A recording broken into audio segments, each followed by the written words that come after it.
തിരുവനന്തപുരത്ത് നിന്ന് അർജുൻ രാജ് കൂടി ചേരുകയാണ്. അർജുൻ രാജ്, എന്താണ് തലസ്ഥാനത്തെ സ്ഥിതി?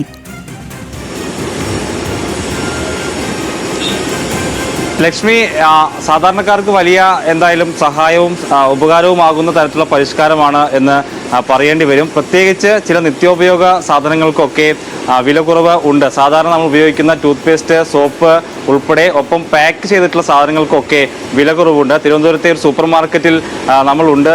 സാധാരണ തിരുവനന്തപുരത്തിലെ തിരക്ക് അറിയാലോ, വൈകുന്നേരമൊക്കെയാണ് ആളുകൾ സാധാരണ എത്തുക. അതുകൊണ്ട് തന്നെ ഈ പകൽ സമയത്ത് അധികം ആളുകൾ ഈ കടയിലേക്ക് എത്തിയിട്ടില്ല. അതേ സമയത്ത് നമുക്ക് കാണാം സാധനങ്ങളൊക്കെ ഉണ്ട്. ഇതിനകത്ത് പല സാധനങ്ങൾക്കും വില കുറയാനുള്ള സാധ്യതയാണുള്ളത്. പ്രത്യേകിച്ച് പാക്കഡ് സാധനങ്ങൾക്കാണ് വില കുറവിനുള്ള സാഹചര്യം ഉള്ളത്. എന്തായാലും ഈ കടയിൽ ആളുകൾ എത്തിയിട്ടില്ല എന്നുള്ളതുകൊണ്ടാണ് നമുക്ക് അധികം പ്രതികരണം എടുക്കാൻ കഴിയാത്തത്. ബിസ്ക്കറ്റ് ഉൾപ്പെടെയുള്ള സാധാരണ ആളുകൾക്ക് അത്യാവശ്യം വേണ്ട സാധനങ്ങൾക്കൊക്കെ വില കുറയാനുള്ള സാധ്യതയാണ് നിലനിൽക്കുന്നത്. എന്തായാലും ആളുകളെ സംബന്ധിച്ചിടത്തോളം വലിയ സഹായകരമാകുന്ന തരത്തിലേക്കാണ്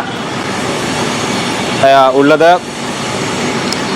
എന്തായാലും ഇപ്പോൾ സാധാരണക്കാരായിട്ടുള്ള ആളുകൾക്ക് സഹായകരമാകുന്ന തരത്തിലേക്ക് ഉൽപ്പന്നങ്ങളുടെ വില കുറയുന്നു എന്നുള്ളതാണ് ഏറ്റവും പ്രധാനപ്പെട്ടത്. നേരത്തെ പറഞ്ഞതുപോലെ തന്നെ നമുക്ക് സ്ഥിരം എല്ലാ ദിവസങ്ങളിലും വേണ്ട സാധനങ്ങളുണ്ടല്ലോ, അതിൻ്റെയൊക്കെ വില കുറയുകയാണ്. ബിസ്ക്കറ്റ്, സോപ്പ്, പേസ്റ്റ്, വെണ്ണ അങ്ങനെയുള്ള സാധനങ്ങൾക്കൊക്കെ വില കുറയുന്നു. പിന്നെ നമ്മൾ സൗന്ദര്യവർദ്ധക വസ്തുക്കളായിട്ടുള്ള സാധനങ്ങൾക്കൊക്കെ വില കുറയുന്ന തരത്തിലുള്ള സൗകര്യം ഉണ്ടെന്നുള്ളതാണ് പ്രധാനപ്പെട്ട കാര്യം. നേരത്തെ പറഞ്ഞതുപോലെ തന്നെ സൂപ്പർ മാർക്കറ്റിൽ രാവിലെ ആയതുകൊണ്ടുള്ള തിരക്കില്ലായ്മ ഇവിടെ ഉണ്ട്. എന്നാൽ വൈകുന്നേരത്തേക്ക് ആളുകളൊക്കെ എത്തും. ആ സമയത്ത് നമുക്ക് കൂടുതൽ പ്രതികരണം എടുക്കാം. ലക്ഷ്മി.